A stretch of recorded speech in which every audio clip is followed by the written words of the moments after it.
Hey guys! So I'm here today. I'm super excited to share with you 10 mistakes I did while growing on TikTok. I'm super excited to share all my tips, tricks, and mistakes that I truly made that did not help me to grow. So let's get into it. So everyone's journey is different with growth on TikTok, growing online, things like that.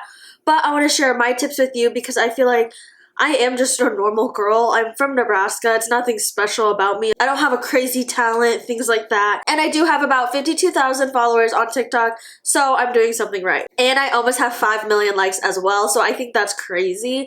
I've seen other accounts with about my same following or even more followers than I have, and I have more likes than them, so I think that's super cool, and it shows that I'm really bringing out videos that people are liking and engaging with. So my first thing is not posting enough or consistently. That truly helped me the most when I started actually posting 3 times a day, every single day, and that has helped me honestly now just make it a habit that I'm like, oh, I have to post some TikTok videos, you know, streamlining all the tasks that takes to get videos out, and I was like, it seems so easy to me now.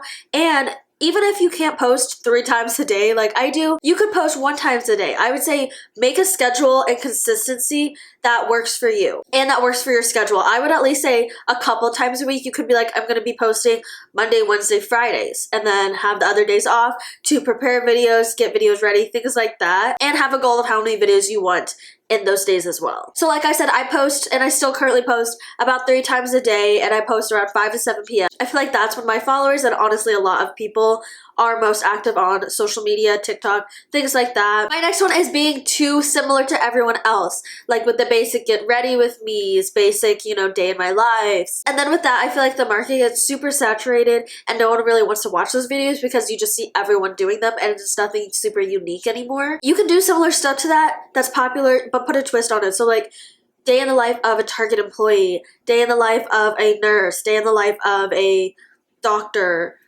person who works with animals, things like that. Like you can literally put a twist on any of those things of what you're doing currently. Get ready with me to go see my grandparents, get ready with me to blah blah blah. You know, like your life doesn't have to be so interesting like super popular influencers, but if you make it like a little bit unique, that can make your video stand out more than just the get ready with me, you know, day in the lives like that. Like obviously everyone's life is different, but if you can put a good spin on that, that can truly set you apart from other people and people will want to watch your content. My next one kind of ties into it, and it's not being super unique. People want to see new stuff. People want to see something unique. And when you are more unique, you're going to stand out. You're going to see your growth grow so much quicker than, you know, just doing the average thing people are already doing. So for example, I do my Target TikToks.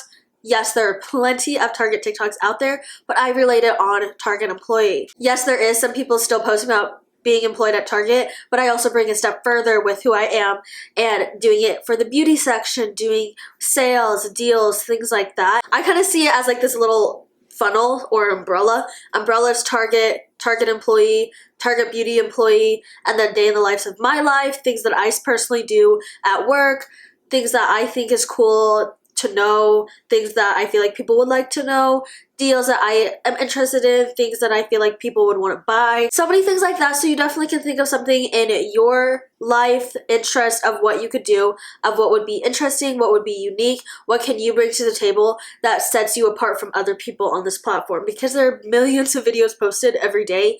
Why do they want to watch your video? And why do they want to follow you? My next one is, and I feel like I also got stunted with this on YouTube as well, is making things too complicated.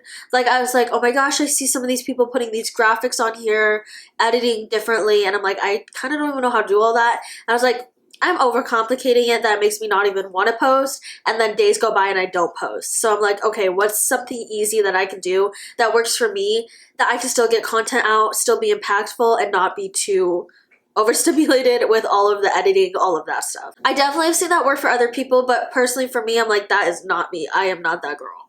So I was like, what's something quick and easy? And that's talking on the camera really quick, not doing big editing things, maybe small transitions, things like that. But that's truly just what I do on mine. And that's what personally works for me, the way I like to have my videos, things like that. So note that. So don't try to overcomplicate things. You can just sit down, do a video, and wham, you have a video out on TikTok, things like that. Super, super easy. Or just things you see in your day-to-day life. They're like, oh, someone would probably want to see this. film that really quick. It doesn't have to take much editing, if editing at all, maybe just adding some text on it, and boom, you have a TikTok video. My next one, and this one is controversial sometimes, but I think niching down is helpful. I really do, because when you think of big creators on this app, you think about what they did to really set them off, to really gain all that traction. Obviously, once you get to be super, super big, you can post literally whatever and someone will watch it. But when you're first starting out, you gotta kind of niche down and be like, okay, what's something distinctive of me, like I've mentioned earlier? What's something that people would be somewhat interested in? So for example, my Target employee, people can know that I'm like this Target girl who works at Target, who is in the beauty section, who drinks Starbucks, who says deals, who says stuff like that, so they know when they see that video of Target, they're like, oh, that could be this girl. And when they see my name, they relate it to what I post. And kind of like when you think of creators that you follow, like Anna Satara, she did the Starbucks videos for so long, she had the long distance boyfriend, and really think about the way that you see these creators and think about how you can relate that to your channel. What do you want to be known for? What are like 3 or 4 distinctive things that you can be known for on your TikTok when people hear your name, see your videos, see your editing style, things like that. Or Chris, and he kind of really popped off when he was dating that one guy. To be honest, I kind of forgot his name, but they were super cute and they were together during COVID. He had the big breakup. He spinned it off with also telling about his journey of alcoholism and now hangs out with Meghan Trainor.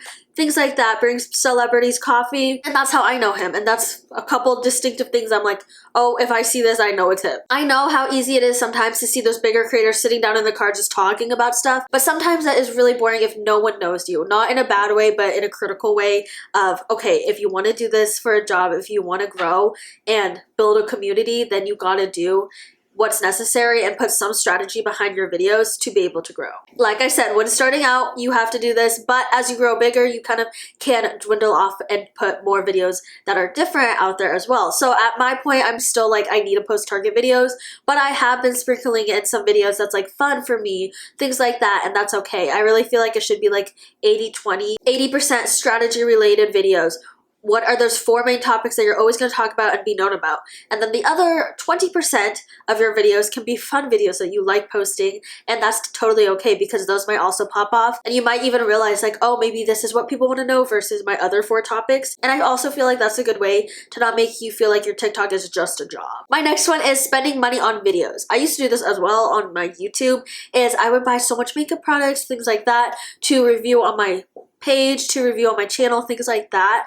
And just in general, like buying stuff for videos that you may not need. On TikTok, you really only need your phone. Yes, spending money is fun, but once you actually see it as a business, you're like, well, if I spend 50 bucks and I'm not even making anything, I'm already negative 50 bucks in this business. Obviously, it takes investment into a business to make money, but in the beginning, you really don't have to spend much. Even with YouTube, you can film it on your phone. There are so many free ways to get videos out there and to make videos impactful without spending a lot of money on them. My next one is so big. I feel like every single person in general in life, and especially when you're putting stuff on social media, is getting deterred of not getting followers, not getting views, not having so many followers as this other person you know, things like that, not growing as fast as other people you know. I still to this day sometimes on my videos don't get that many views, and I'm like, well, shrug it off. What's something that I can post next that might do better? And it's really just keep looking forward, you know, fake it till you make it. And in the beginning it was sometimes hard because I'm like, is it even worth posting now because I'm not even getting that many views? I can't even see myself growing, and I feel like that mindset definitely won't help you grow because then you're like, it's not even worth it to post, and then you end up not posting. You overall just have to be really positive, and like if it's something that you like and enjoy, keep on doing it even if no one's watching, because eventually some people will be watching and all of your hard work will pay off. And also realize everyone started at 0. Like, it takes a while, and nothing in life I feel like that's worth it is easy, and I feel like I hear that quote all the time and it really resonates with me. And another thing that resonates with me is if it was easy, everyone would be doing it. So note that it is hard to grow. It all is a journey, and it's part of your journey. It's not a sprint, it's a marathon. So many quotes I can put into that, but just know if it's something you enjoy doing and you know that you can succeed, you will succeed. Sometimes I don't even go on my analytics because I'm like, I don't want to see those numbers at this point. I'm just gonna keep on posting videos. I know by the views if it's doing better, doing worse, and just having that analytical mindset a little bit of, okay, what's doing good, What can I do differently that could potentially work out for me? Things like that. My next one is not following hot items or trends. Following trends is super easy because once people hear that sound, they're like, oh, I kind of know what's going on and I want to listen or watch what's going on. So for example, following trending sounds. Those are so easy. You can just lip sync them and relate it to any niche yourself. It's super easy. So you can see on my page that I do that a lot. So I can show you some examples of that and relate it back to Target, my life, complaining, things like that. And so hot items, I kind of mean like, oh, what's viral going around right now in your niche. So for example,